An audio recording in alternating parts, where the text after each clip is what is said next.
নারী শক্তি। লেখক বিনোবা। অনুবাদ অলকা সেনগুপ্ত এবং পরমেশ বসু। অধ্যায় বোনেদের জন্য আহ্বান। শান্তি সেনা সকল বোনেদের জন্যই উপযোগী। পল্টনে বোনদের দিয়ে কি কাজ করা যেতে পারে? তাদের হৃদয়ে দয়াভাব প্রধান। কাজেই তারা ভাববে এই নিষ্ঠুর হত্যাকারে যে আমরা কি করব। কিন্তু শান্তি সেনায় বোনেরা ভাইদের অপেক্ষা বেশি কাজ করতে পারে। এর জন্য আমি পাঞ্জাব সর্বোদয় মণ্ডলের অধীনে এক মহিলা শান্তি সেনা মণ্ডল গঠন করেছি। পুরা সময় না দিতে পারার জন্য যারা শান্তি সৈনিক হতে পারবে না, তারা শান্তি সহায়ক হতে পারবে এবং কোনো অশান্তি হওয়ার সম্ভাবনা থাকলে সেখানে গিয়ে তা মিটিয়ে দেবার কাজ করতে পারবে। সুতরাং শান্তি সেনার কাজে যোগদান করার জন্য আমি প্রধানত বোনেদের আহ্বান করেছি। বারাণসীতে শান্তি সেনার দপ্তরও এক বোন পরিচালনা করছে। এভাবে বোনেরা এগিয়ে এলে শান্তি সেনার কাজ তাড়াতাড়ি হবে। গান্ধীজির উত্তরাধিকার হিসেবে কংগ্রেসকে তিনি লোকসেবক সঙ্গে পরিণত করার নির্দেশ দিয়েছিলেন। কিন্তু কংগ্রেস সেবীরা লোকসেবক হতে পারেননি, কারণ তারা তখন রাজনীতি নিয়ে ব্যস্ত ছিলেন। গান্ধীজি বুঝে নিয়েছিলেন যে রাজনীতির দিন চলে গেছে এবং তা এখন পুরনো যুগের ব্যাপার। এর জন্যই 1947 সালের 15ই আগস্ট দিল্লিতে যখন বিরাট সমারোহ চলছিল, গান্ধীজি তখন অন্যত্র ঘুরছিলেন। তিনি বুঝতে পেরেছিলেন যে এই অনুযুগে রাজনীতির প্রয়োজন মিটে গেছে। আজ যদি তিনি থাকতেন, তবে যে কাজ আমি করছি সেই কাজই অনেক বিরাট আকারে করতেন। তিনি যে লোকেই থাকুন না কেন, সেখান থেকে আমাকে আশীর্বাদ করে বলছেন, আমার ছেলে আমার কাজ করে যাচ্ছে। মহিলাদের উপর তার অনেক আশা ছিল। ভগবান শ্রীকৃষ্ণের পর মহিলাদের মধ্যে এত প্রেরণা সৃষ্টি করতে এবং তাদের উপর এত আশা পোষণ করতে একমাত্র গান্ধীজিকে দেখা যায়। তার সেই আশার কথা বোনেরা যদি বুঝে নেয়, তবে তারা অনেক কাজ করতে পারবে। এক সময় ছিল যখন রণরঙ্গিনী নারী হিসেবে ঝাঁসি রানীর নাম শোনা যেত। রণাঙ্গনে তো এক আধজন বোনই যুদ্ধ করতে পারে, কিন্তু শান্তি সেনায় প্রত্যেকটি বোন কাজ করতে পারে। এতে করারই বাকি আছে কেবল শান্তিতে থাকা। রাগ করতে হলেও তো কিছু করতে হয়, চোখ বড় করতে হয়, কিন্তু এসব কিছুই করতে হবে না, কেবল শান্ত হয়ে দাঁড়িয়ে থাকতে হবে। এই জন্যই আমি চাইছি যে বোনেরা লোকসেবক সংঘ গঠন করে নিয়ে পুরুষদের বলবে, তোমরা ছেলেরা রাজনৈতিক দল সৃষ্টি করে পরস্পর লড়াই করতে থাকো, আমরা মেয়েরা উঠে নাই, আমরা শান্তি সেনার কাজ করব। নারীদের জন্য আমার এই আহ্বান। অধ্যায় নারী ও ব্রহ্মবিদ্যা। ভূগোল, রাজনীতি, গণিত প্রভৃতি বিষয়ে পুরুষেরা পারঙ্গম হতে চায় তা হোক, কিন্তু নারীদের আয়ত্ত করতে হবে মুখ্যত ব্রহ্মবিদ্যা।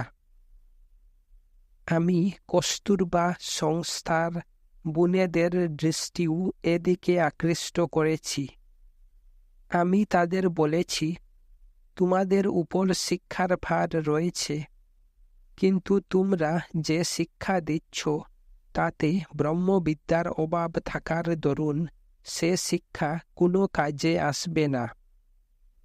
20-22 বছরের একটি মেয়ে যখন প্রতিকূল পরিবেশের মধ্যে গ্রামে একা একা কাজ করবে, তখন আধ্যাত্মিক শক্তি ছাড়া সে কি করে ঠিক থাকতে পারবে? সম্প্রতি আমি চিতোর থেকে আসছি। সে স্থান নারীদের স্থান। মীরার কত ত্যাগ ও সাহস ছিল! সেই যুগের সমস্ত কুলমর্যাদা বিসর্জন দিয়ে তিনি বেরিয়ে এসেছিলেন। তিনি যে সাহসের পরিচয় দিয়েছিলেন তা ভারতের ইতিহাসে উজ্জ্বল হয়ে আছে। রাজস্থানে আজও যেখানে পর্দার রেওয়াজ রয়েছে দেখতে পাওয়া যায়, সেখানে কত যুগ আগে মীরা পর্দা ছিঁড়ে ফেলে দিয়ে নেচে নেচে গেয়েছিলেন, পগ ঘুঙরু বাঁধ মীরা নাচি রে। লোকেরা তাকে পাগল বলতো, কিন্তু সেদিকে তার ভ্রুক্ষেপও ছিল না। এসব শক্তি তিনি কোথা থেকে পেয়েছিলেন? বিয়ের কথা চলছিল তো মীরা বলেছিলেন, আমি তো গোপালের শ্রীচরণ দাসী। তবু মীরার বিয়ে হয়ে গেল, কিন্তু মীরা তার স্বামীর জীবন পর্যন্ত পরিবর্তন করে দিলেন। স্বামী আর স্বামী না থেকে ভক্ত হয়ে গেলেন। মীরার মতো শ্রীরামকৃষ্ণ পরমহংস দেবেরও একই অবস্থা হয়েছিল। রামকৃষ্ণকে প্রথমে সবাই পাগল মনে করত। তিনি তার স্ত্রীকে দেবী রূপে পূজা করতেন। দেবী মূর্তির সামনে ফুল, গন্ধ, আরতি দিয়ে যেমন পূজা করা হয়, শ্রীরামকৃষ্ণও স্ত্রীর সামনে ঠিক তেমনভাবে পূজা করতেন। এতে স্ত্রীর জীবনও পরিবর্তিত হয়ে গেল। আমি বলতে চাইছি যে শ্রীরামকৃষ্ণদেব ও মীরাবাইয়ের মধ্যে যে শক্তি ছিল তা ব্রহ্মবিদ্যার শক্তি ছিল। নারীদের মধ্যে এই ব্রহ্মবিদ্যার অত্যন্ত প্রয়োজন। হৃদয়ে যদি তীব্র আকাঙ্ক্ষা জাগে, হৃদয় যদি ছটফট করতে থাকে, তবে চাওয়া মাত্র ব্রহ্মবিদ্যা লাভ করা যায়। আমি চাই ব্রহ্মবিদ্যা লাভের তীব্র আকাঙ্ক্ষা প্রত্যেকের হৃদয়ে জাগুক। অধ্যায় ব্রহ্মবিদ্যা মন্দিরের কল্পনা। গত 10-12 দিন থেকে আমি ব্রহ্মবিদ্যা মন্দির সম্বন্ধে আলোচনা আরম্ভ করেছি।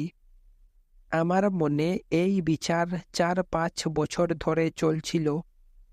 ভূদান আন্দোলন গত 8 বছর ধরে চলছে এবং এর মধ্যে মানসিক সংশোধনের অনেক সুযোগ পাওয়া গেছে। আমার মনে হচ্ছিল শঙ্করাচার্য ও রামানুজ যে পরম্পরা রেখে গেছেন তার অধ্যয়ন ও অনুসরণ শত শত বছর পরেও ভারতে চলছে। ভারতের সমস্ত মহাপুরুষের উপর তার প্রভাব পড়েছে। ওই শ্রেণীর বিভূতি সম্পন্ন ব্যক্তিত্ব ছিল এ যুগের শ্রীরামকৃষ্ণ ও গান্ধীজির। এই যুগের বড় ভাগ্য যে এতে আরও কিছু নাম পাওয়া যায় যারা স্ব ক্ষেত্রে ভারতে অদ্বিতীয়। পরাধীনতার সময় ভারত মাতা 8-10 জন প্রথম শ্রেণীর রত্নকে জন্ম দিয়েছেন। তাদের মধ্যে বোধ হয় এই দুইটি নাম এবং সেই সঙ্গে আরও 2-3টি নাম হাজার হাজার বছর ধরে স্মরণীয় হয়ে থাকবে। সাধারণত আমার কাছে নামের গুরুত্ব নেই, কারণ আমি মনে করি যার নাম দুনিয়া জেনে গেছে তিনি দুনিয়ার শ্রেষ্ঠ পুরুষ নন, বরং তিনি শ্রেষ্ঠ পুরুষ যার নাম দুনিয়া জানে না। এর জন্য নামের গুরুত্ব নেই।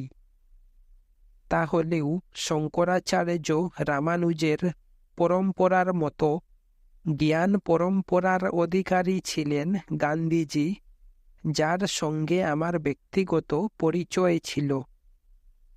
শ্রী রামকৃষ্ণ, শ্রী অরবিন্দ, স্বামী দয়ানন্দ, তিলক মহারাজ ও রবীন্দ্রনাথ ঠাকুর সকলের সাহিত্য অধ্যয়ন করার সুযোগ আমি পেয়েছি এবং পূর্ব পরম্পরার উত্তম ফলস্বরূপ এক পরিপূর্ণ জীবন দর্শন আমি গান্ধীজির বিচারধারার মধ্যে পেয়েছি। অধ্যায় জীবন ও বিচার। জীবনের যত মূল্য বিচারধারার তত নয়। গান্ধীজির বাণীতে যা ব্যক্ত হয়েছে তার চেয়ে অনেক বড় ছিল তার জীবন। দুনিয়ার কম বেশি এমন আরও উদাহরণ পাওয়া যায় যেখানে বাণীর চেয়ে জীবন শ্রেষ্ঠ হয়ে দেখা দিয়েছে। বাণী সূক্ষ্ম বলে তা পরে শ্রেষ্ঠ হয়ে থাকে। এমন উদাহরণ এখনও পাওয়া যায় যেখানে বাণী ও আচরণ সমান হয়ে দেখা দিয়েছে। অনেক সৎপুরুষ থাকেন যাদের এক্সপ্রেশন বা ভাব প্রকাশ দুর্বল। গান্ধীজি লেখাপড়া জানা লোক ছিলেন, তার ভাব প্রকাশও ভালো ছিল, কিন্তু এসবের চেয়ে তার জীবন ছিল অনেক শ্রেষ্ঠ। বারবার আমার মনে হয় যে এমন পরিপূর্ণ ও সঙ্গুপাঙ্গ বিচার আমরা পেয়েছি, এখন আমাদের জ্ঞান পরম্পরা চালিয়ে যেতে হবে। আজ যে আমি ঘুরছি এও বিচার প্রচারী। ভূদান গ্রামদান এক নিমিত্ত মাত্র, এক বাহ্য অবলম্বন মাত্র। বাহ্য অবলম্বন ছাড়াও বিচার প্রচার হতে পারে, যেমন মহাবীর করেছিলেন, কিন্তু বাহ্য অবলম্বন থাকলে বিচার প্রচার সহজে হয়, যেমন গৌতম বুদ্ধ করেছিলেন। ব্যক্তিগতভাবে আমি এ ব্যাপারে মহাবীরের মতো পোষণ করি, কিন্তু এক বাহ্য সাধন পাওয়া গেছে, একে আমি মুখ্যত বিচার প্রচারের সাধন হিসেবেই ধরে নিয়েছি। অধ্যায় জ্ঞান বীজ গভীরে যাওয়া চাই। আমি চিন্তা করছিলাম এই জ্ঞান বীজ কি করে গভীরে যাবে। মনে হলো শঙ্করাচার্য রামানুজের কাছে যেসব জিনিস ছিল, গান্ধীজির কাছে তার চেয়ে একটি জিনিস কম ছিল। তারা দুজনেই মিস্টিক ছিলেন, অনুভবী ভক্ত ছিলেন, জ্ঞানী ছিলেন। এছাড়া দুজনেই সমাজ সংস্কারক ও কর্মযোগী ছিলেন। তারা সারা ভারত ঘুরেছেন। শঙ্করাচার্যের আয়ু অল্প ছিল এবং তা পুরোপুরি তিনি ভ্রমণে লাগিয়েছিলেন। রামানুজও অনেক ঘুরেছিলেন এবং শেষ জীবনে স্থির হয়েছিলেন।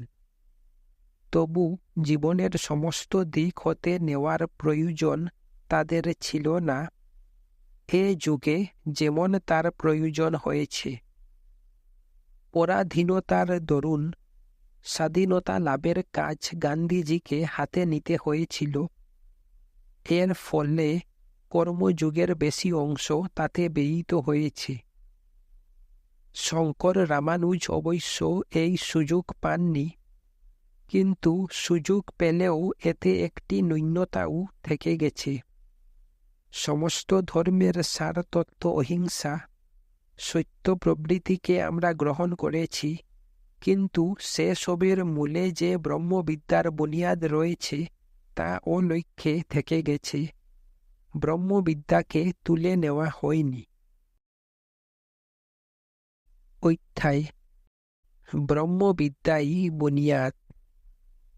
ছোটবেলা থেকেই আমার আকর্ষণ ব্রহ্মবিদ্যার দিকে ছিল। তার অভাব ও প্রয়োজনীয়তা আমি অনুভব করতাম। গান্ধীজির বর্তমানে তা আরও বেশি অনুভূত হয়েছে।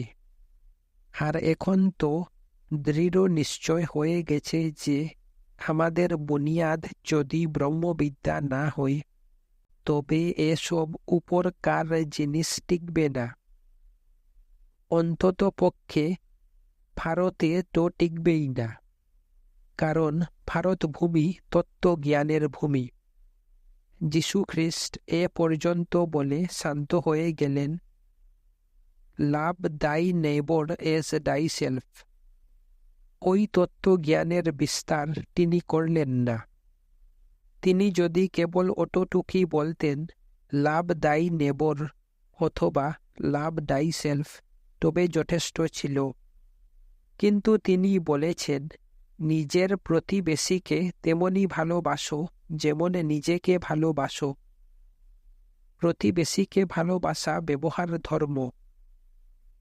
এ মানব জাতির বিকাশের জন্য এবং আনন্দ অনুভূতির জন্য প্রয়োজন।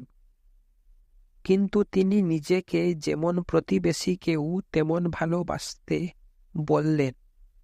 যদি ব্রহ্মবিদ্যা পর্যন্ত আমরা না পৌঁছি, তবে এ অসম্ভব।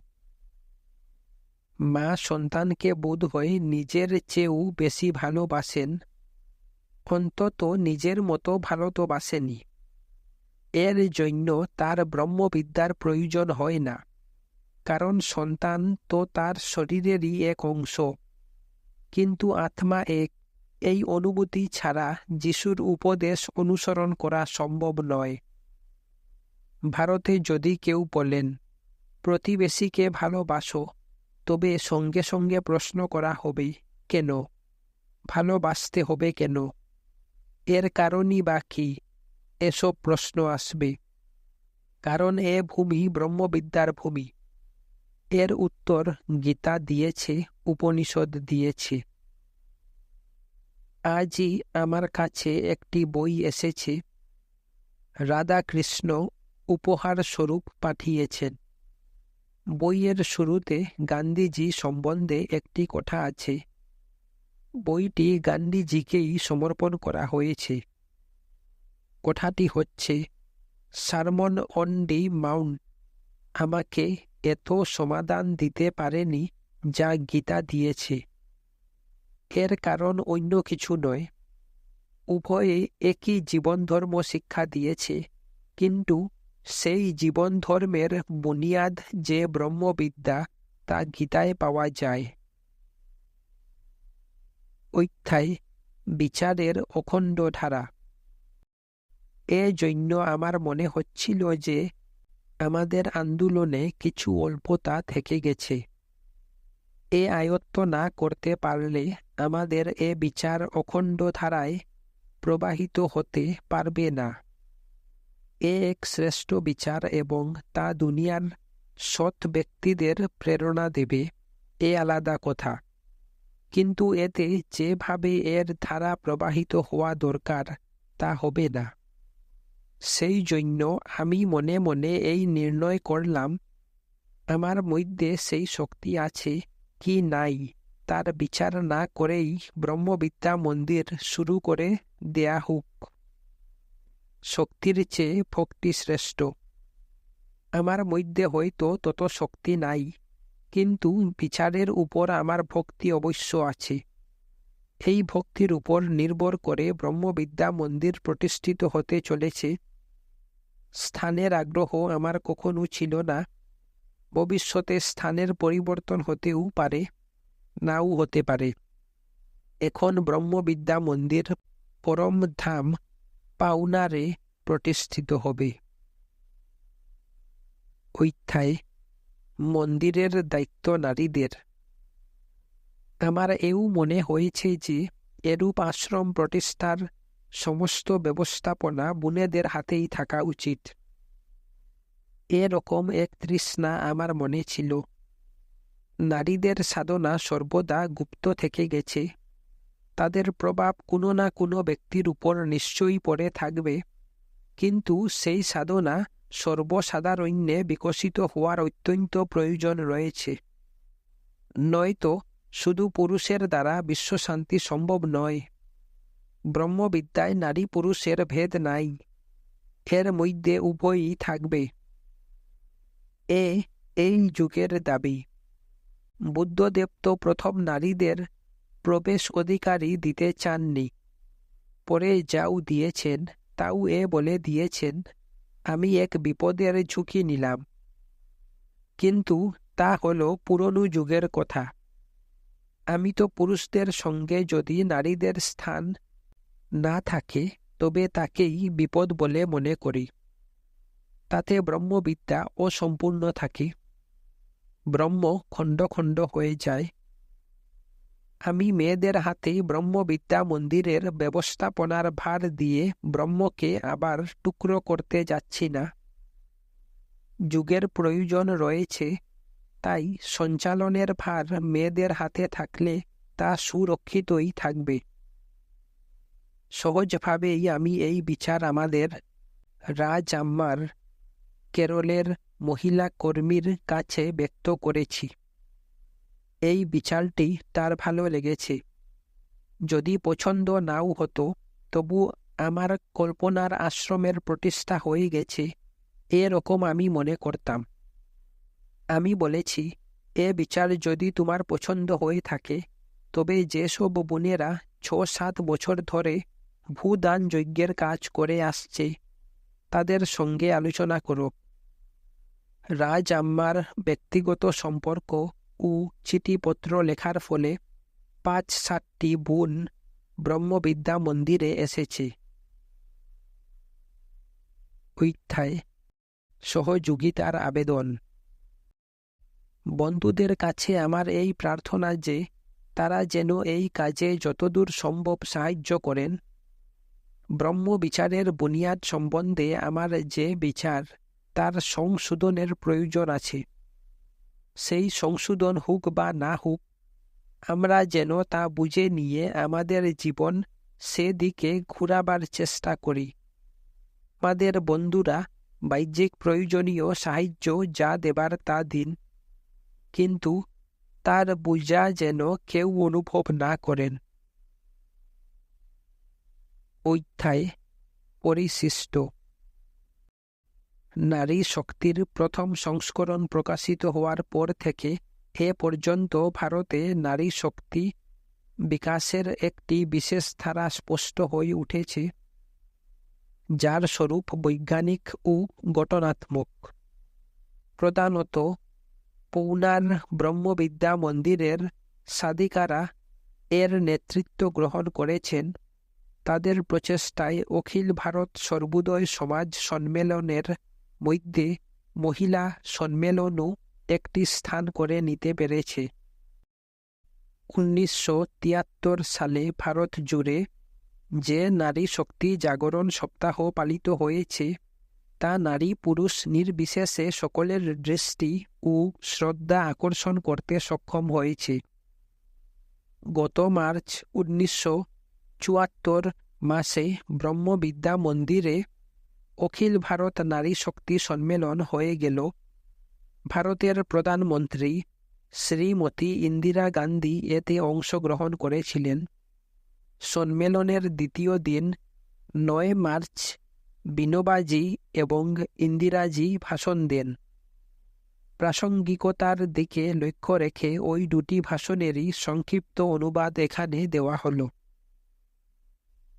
অধ্যায় বিনোবাজির ভাষণ। অধ্যায় মহিলা অর্থাৎ মহান। ভারতে নারীকে মহিলা বলে দুনিয়ার অন্য যে 20-25টি ভাষা আমার জানা, তার মধ্যে এমন উন্নত শব্দ নেই। না ইউরোপের না এশিয়ার ভাষাগুলির মধ্যে। মহিলার অর্থ মহান, শক্তিশালী, খুবই বড় শব্দ। এই শব্দই বুঝিয়ে দে নারী সম্বন্ধে ভারতের মত ও আশা কি। স্ত্রী শব্দ এসেছে স্ত্রী ধাতু থেকে। স্ত্রীর অর্থ হচ্ছে বিস্তার করা, ছড়িয়ে দেওয়া। প্রেমকে সমস্ত দুনিয়ায় ছড়িয়ে দেওয়া নারীর কাজ। সংস্কৃত ভাষার এক বৈশিষ্ট্য যে তার শব্দ কথা বলে, অন্য ভাষার শব্দ তা করে না। তাৎপর্য প্রেমের ব্যাপকতা নারীর দ্বারা হবে। নারীর বিশেষ শক্তি। গীতায় নারীর 7টি শক্তির বর্ণনা আপনারা হয়তো পড়ে থাকেন। এর আধারে সপ্ত শক্তির উপর আমার একটি প্রবচন প্রকাশিত হয়েছে। কীর্তি, শ্রী, বাক, স্মৃতি, মেধা, ধীতি, ধৃতি, ক্ষমা, এই 7টি নারী শক্তি। ভগবদ গীতা নারীদের কাছ থেকে কি আশা করেন তা এতে ব্যক্ত হয়েছে। এর চেয়ে বড় কথা যে গীতা নিজেই মা, অম্ব। প্রাচীনকাল থেকেই গীতাকে আমরা মাতৃরূপে ধ্যান করে এসেছি, দেখে এসেছি। তাছাড়া গীতার চেয়ে শ্রেষ্ঠ দ্বিতীয় কোনো গ্রন্থ ভারতে নাই। বেদের থেকে বড় উপনিষদ, উপনিষদের থেকে বড় গীতা, এ আমাদের পরম্পরা। এবং এই গীতার প্রভাব সমস্ত জগতের উপর পড়েছে। জগতের এমন কোনো ভাষা, এমন কোনো ধর্ম বিচার নাই যার উপর গীতার প্রভাব পড়েনি। কি আস্তিক, কি নাস্তিক, সকলের কাছেই গীতা সমভাবে পূজ্য। এত বিরাট শক্তি নারীদের মধ্যে রয়েছে এবং তাদেরই এই সম্মেলন। আসাম থেকে কেরল পর্যন্ত ভারতের সকল প্রদেশ থেকে বোনেরা এই সম্মেলনে এসেছেন। এর মধ্যে হিন্দু আছেন, জৈন আছেন, মুসলমান আছেন, খ্রিস্টানও আছেন। সকল ধর্মের বোনেরাই আছেন। আমার কাছে এ সম্মেলন খুবই গুরুত্বপূর্ণ। আপনারা শুনেছেন হয়তো যে ইউএনও 1974 সালকে নারী বর্ষ রূপে পালন করছেন। তার সঙ্গে এই সম্মেলন স্বাভাবিকভাবেই মিলে গেছে। কামনার দৃষ্টি ভুল দৃষ্টি। এত শক্তির আধার হওয়া সত্ত্বেও নারীকে পুরুষকামিনী রূপে দেখে, নারীকে কাম সাধনার বিষয় রূপে দেখা নারী শক্তির সর্বাপেক্ষা বড় অপমান। মনুস্মৃতিতে মা সম্বন্ধে এক মূল্য নির্ধারিত হয়েছে। উপনয়নের সময় যিনি এক ছোট রকমের মন্ত্র দান করেন তাকে উপাধ্যায় বলে। ওই রূপ 10 জন উপাধ্যায়ের সমান হচ্ছেন একজন আচার্য। আচার্য মানে জ্ঞানদাতা। পিতা 100 জন আচার্যের সমান। এ গেল সমতার ভাষা, সমানতার ভাষা। এর পরের বাক্য হচ্ছে মা 1000 পিতার চেয়েও বড়। এখানে এ কথা বলা হয়নি যে মা 1000 পিতার সমান। বলা হয়েছে মা 1000 পিতা থেকেও শ্রেষ্ঠ। ভারতের মাতৃ গৌরব এত, কিন্তু আজ তা কাম বাসনার বিষয়বস্তুতে পরিণত হয়েছে। এতএব নারী শক্তির বিকাশ কল্পে প্রথম প্রহার হানতে হবে সেই বস্তুর উপর যেগুলি থেকে কাম বাসনার উদ্রেক হয়। বিষয় বাসনার ব্যাপক প্রচার। ওই বস্তুগুলির মধ্যে প্রধান হচ্ছে সিনেমা ও তার পোস্টারগুলি। ভারতে ওগুলি এত খারাপ, তা আবার শিশুদেরও দেখানো হচ্ছে, বোনদেরও, পুরুষদেরও। এভাবে সর্বত্র বিষয় বাসনার ব্যাপক প্রচার হয়ে চলেছে। এর বিরুদ্ধে আমি আন্দোলন পর্যন্ত করেছিলাম এবং তার প্রভাবও কিছু পড়েছিল। কিন্তু সরকারকে নির্ণয় করতে হবে যে ভারতে খারাপ সিনেমা চলবে না। নারী শক্তির বিকাশ যদি কাম্য হয় তাহলে এরকম নির্ণয় করতেই হবে। অধ্যায় মাতৃগৌরবের অবনতি। আপনারা হয়তো জানেন যে রাশিয়ায় খারাপ সিনেমা হয় না। ইংল্যান্ড, আমেরিকা প্রভৃতি দেশে হয়, কিন্তু রাশিয়ায় হয় না। এর কারণ হচ্ছে রাশিয়া মাতৃশক্তির গৌরব বাড়াতে চায়। প্রাচীনকাল থেকে ভারতও তাই চেয়ে আসছিল। কিন্তু এখন ভারতের অবস্থা কি? ভারতের লোকেরা সন্তান বৃদ্ধি চায় না, সন্তান চায় না, কারণ জমির অনুপাতে জনসংখ্যা খুব বেশি বেড়ে যাচ্ছে, খাদ্য কম মিলবে, ইত্যাদি ইত্যাদি। এই জন্য জন্ম নিয়ন্ত্রণ করতে চাওয়া হচ্ছে, কিন্তু এ নিয়ে অনেক চিন্তা করার আছে।